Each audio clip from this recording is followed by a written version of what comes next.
The Story of the Merchant and the Genie by Anonymous. There was formerly, sire, a merchant who was possessed of great wealth in land, merchandise, and ready money.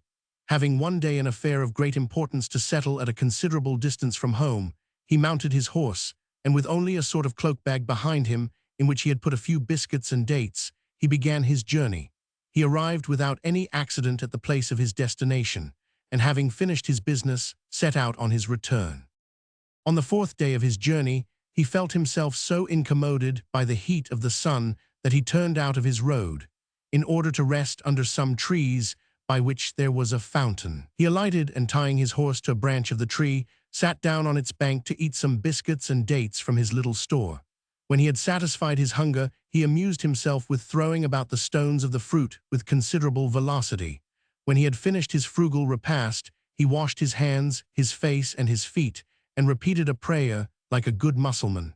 3. He was still on his knees when he saw a genie, 424 white with age and of an enormous stature, advancing toward him with a scimitar in his hand. As soon as he was close to him, he said in a most terrible tone, "Get up, that I may kill thee with this scimitar, as thou hast caused the death of my son." He accompanied these words with a dreadful yell.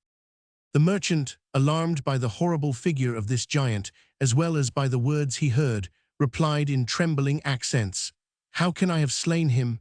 I do not know him, nor have I ever seen him."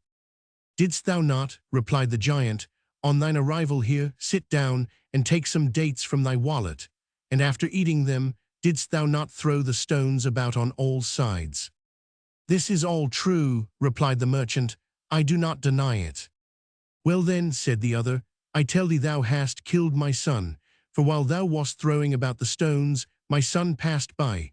One of them struck him in the eye and caused his death. 5. And thus hast thou slain my son." "Ah, sire, forgive me," cried the merchant. "I have neither forgiveness nor mercy," replied the giant, "and is it not just that he who has inflicted death should suffer it? I grant this, yet surely I have not done so, and even 25 if I have done so innocently, and therefore I entreat you to pardon me and suffer me to live."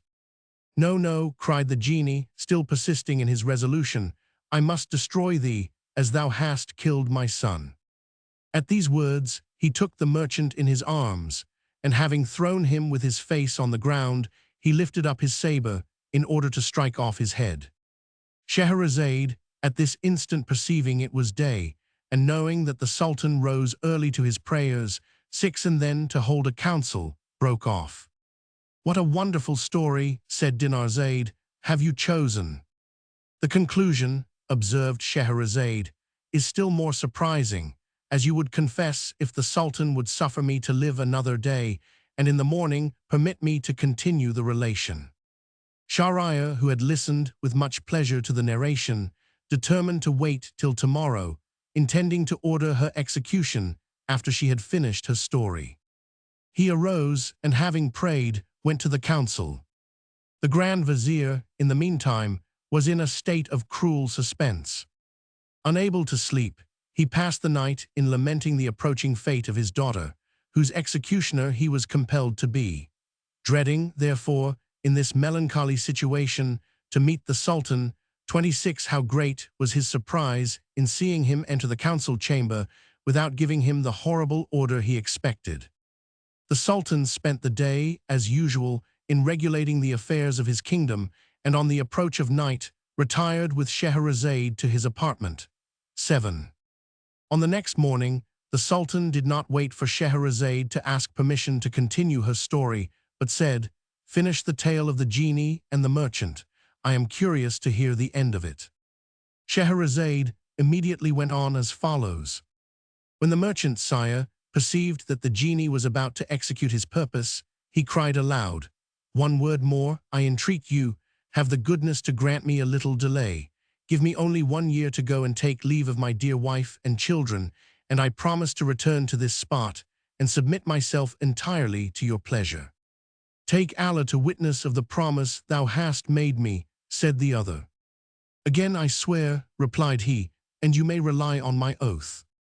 On this, the genie left him near the fountain and immediately disappeared. The merchant, on his reaching home, related faithfully all that had happened to him. On hearing the sad news, his wife uttered the most lamentable groans, tearing her hair and beating her breast, and his children made the house resound with their grief.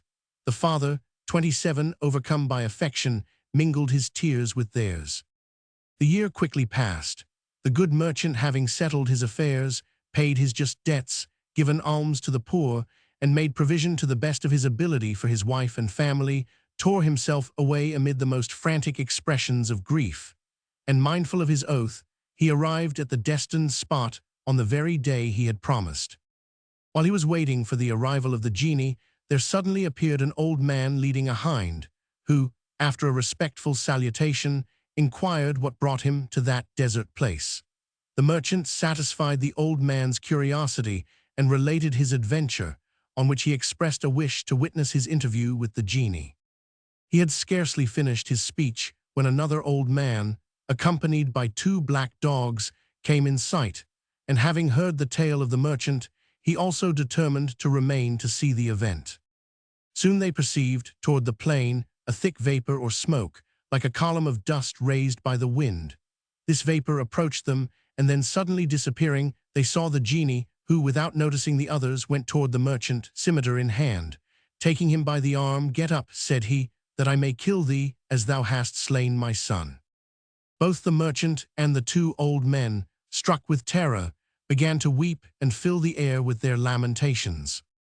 When the old man who conducted the hind saw the genie lay hold of the merchant, and about to murder him without mercy, he threw himself at the monster's 28 feet, and kissing them said, "Lord Genie, I humbly entreat you to suspend your rage, and hear my history and that of the hind which you see, and if you find it more wonderful and surprising than the adventure of this merchant, whose life you wish to take, may I not hope that you will at least grant me 1/2 part the blood of this unfortunate man?" After meditating some time, the genie answered, "Well then, I agree to it."